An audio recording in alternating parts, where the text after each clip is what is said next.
आज हमारे हमसाए मुल्क भारत में 76 रिपब्लिक डे सेलिब्रेट किया गया और हमने देखा कि जम्मू कश्मीर के एक छोटे से इलाके से ताल्लुक रखने वाली फिरदौसा बशीर को जो है वो एज आ स्पेशल गेस्ट इनवाइट किया गया है। हम देख रहे हैं कि हमें तो बताया जाता था कि कश्मीर के अंदर मकबूजा कश्मीर, जिसे हम जो है जम्मू कश्मीर भी कहते हैं, वहाँ पर रहने वाली खवातीन के साथ बड़ा जुल्म और सितम किया जाता है, वहाँ के लोगों को बड़ा जुल्म और सितम किया जाता है, उन्हें किस तरह की आज़ादी हासिल नहीं है। लेकिन ये जानकर बड़ी हैरानगी हुई कि इन्हें भी उस दिन के मौके पे, रिपब्लिक डे के मौके पे इनवाइट किया गया स्पेशल गेस्ट के तौर पे। मैं कहूंगा कि देखिए, मोदी जी का फोकस मतलब ये है कि जो चीज इस मुल्क को ऊपर ले जा रही है, बेशक वो कौन है, कहाँ से बिलोंग करता है, किस धर्म को मानता है, कि नहीं, ये चीजें तो मायने ये नहीं कि मतलब अच्छी फैमिली नहीं है, गरीब है तो नहीं, इसको नहीं प्रमोट करना, ये अमीर है तो बस इसको प्रमोट करना, ये वाली चीज नहीं देखी जाती। और मैंने कभी नहीं सोचा था कि इतनी छोटी गांव की छोटी सी लड़की मतलब इतना बड़ा नाम रोशन करेगी। बहुत ही बड़ी अचीवमेंट है मेरे लिए, बहुत ही खुश हूँ। शुक्रिया अदा करना चाहूँगी ANI का, और तहे दिल से शुक्रिया अदा करना चाहूँगी श्री नरेंद्र मोदी जी की और प्रेसिडेंट ऑफ द कंट्री की कि उन्होंने मुझे इस दावत पर मतलब इनवाइट किया। जय हिंद दोस्तों। जहां सरहद के पार पाकिस्तानी कश्मीर के लोग आटे के लिए तरस रहे हैं, वही हमारे कश्मीर के लोगों को गणतंत्र दिवस पर स्पेशल गेस्ट के तौर पर प्रधानमंत्री और राष्ट्रपति के साथ मुस्लिम लड़की को दावत पर बुलाया जाता है। और मैं बेहद शुक्रगुजार हूँ प्रेसिडेंट ऑफ द कंट्री की कि उन्होंने मुझे as a special guest invite किया। मैं बहुत ही खुश हूँ कि उन्होंने मुझे इस काबिल समझा कि मैं इस खास मौके पे, इस स्पेशल डे पे वहाँ पे एज अ स्पेशल गेस्ट रहूँ। तो मन की बात में भी आपका प्रोग्राम आया, श्री नरेंद्र जी मोदी ने आपके जिक्र किया है, आपके काम की तारीफें की है। जी बिल्कुल। अगर मैं आपको अपनी सफ़र की बारे में बताऊं तो मतलब बहुत सारी प्रॉब्लम्स आई, बहुत सारे उतार चढ़ाव आए, पर कैलीग्राफी नहीं छोड़ी मैंने। हालांकि मैं इनिशियल स्टेज पे ही थी, तो फिर भी मतलब सर ने मेरी तारीफ़ की, मेरी काम की तारीफ़ की, मन की बात में मतलब मेरे काम का जिक्र किया, मुझे मोटिवेशन दी, मुझे हौसला अफजाई दी। ये बहुत ही अच्छी बात है और मैं बहुत ही खुश हूँ और मेरे लिए बहुत ही बड़ी अचीवमेंट है। इंडिया के 76 रिपब्लिक डे पर जम्मू कश्मीर के एक छोटे से इलाके से ताल्लुक रखने वाली फिरदौसा बशीर को जो है वो इनवाइट किया गया है।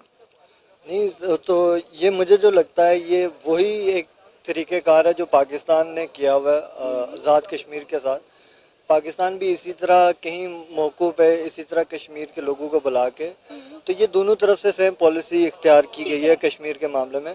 दोस्तों, आपको बता दें कि हर भारतीय अपने आजादी के बाद गणतंत्र का आनंद उठा रहे हैं। हर तरफ डेवलपमेंट, नए projects, road, railway, made in India, weapons, शिक्षा, टेक्नोलॉजी आदि का निर्माण और बातें चल रही है। लोगों के लिए अच्छी सुविधाएं का निर्माण किया जा रहा है और इसमें हमारा जम्मू कश्मीर भी पीछे नहीं है। इतना ही नहीं, भारत के गणतंत्र के उत्सव में कश्मीर के एक छोटे से गांव और गरीब घर की एक मुस्लिम लड़की को प्रधानमंत्री और राष्ट्रपति के साथ विशेष अतिथि के तौर पर विशेष अतिथि भोजन में बुलाया जाता है और यह देखकर कट्टरपंथी और हमारे पड़ोसी को मिर्ची लग जाती है। बता दें कि गणतंत्र दिवस के लिए राष्ट्रपति द्वारा आमंत्रित कश्मीर की सबसे युवा कैलीग्राफी आर्टिस्ट फिरदौसा बशीर चर्चा का विषय बन गए हैं। कैलीग्राफी आर्टिस्ट फिरदौसा बशीर की तारीफ कुछ दिन पहले प्रधानमंत्री मोदी ने अपनी मन की बात प्रोग्राम में भी की थी। इस्लामिक और छोटे से गांव में से होने के बावजूद भी राष्ट्रपति ने विशेष अतिथि के तौर पर भोज पर बुलाना,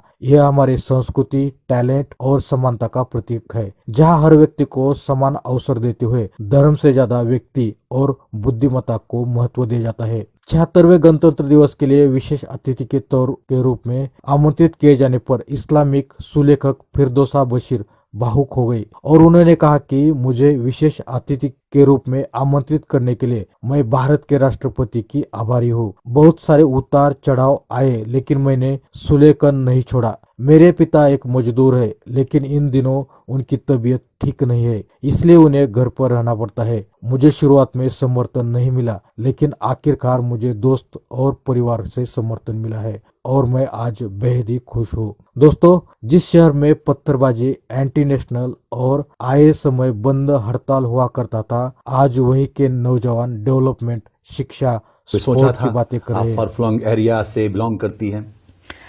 मैंने कभी नहीं सोचा था कि इतनी छोटी गांव की छोटी सी लड़की मतलब इतना बड़ा नाम रोशन करेगी। बहुत ही बड़ी अचीवमेंट है मेरे लिए, बहुत ही खुश हूँ। आपके पिताश्री क्या करते हैं? जी मेरे जो पापा है वो एक लेबर है और हालांकि आज वो बीमार ज़्यादा रहते हैं तो काम नहीं कर सकते, तो आज वो घर पे ही होते हैं।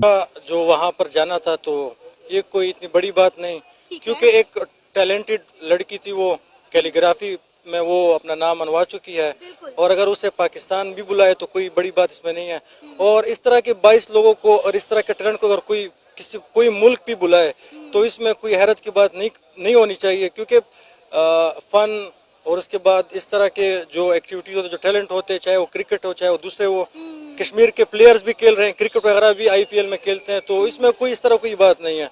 तो हैरत की बात तो ये है कि अगर कुछ इस तरह बात कर दिया है इंडिया के हक में, तो हमें उस चीज़ को थोड़ा सा वो क्रिटिकल वे से देखना चाहिए कि इसमें बाइसनेस भी हो सकती है, इसमें इनका अपना क्या कहते हैं एजेंडा भी हो सकता है, ताकि वो दुनिया को एक अपना अच्छा सा इमेज दिखाए कि हम लोग जो कश्मीर में है लोगों को फैसिलिटेट कर रहे हैं, हम लोग कश्मीरियों को एक कश्मीरियों पर काम कर रहे हैं, उनको एम्पावर कर रहे हैं। और जिस तरह उन्होंने आर्टिकल 370B को इन पर लागू किया था, तो उसके मद्देनज़र इस तरह के वो काम कर रहे हैं, दुनिया को, यूनाइटेड नेशन को वो दिखाना चाहते हैं कि हम लोग यहाँ पर पुरअमन है, हम लोग कश्मीरियों के लिए काम कर रहे हैं। तो मैं कहता हूँ कि टैलेंट की तो दोस्तों, अगर आपको वीडियो पसंद आ जाती है तो कृपया लाइक, कमेंट और सब्सक्राइब कीजिए।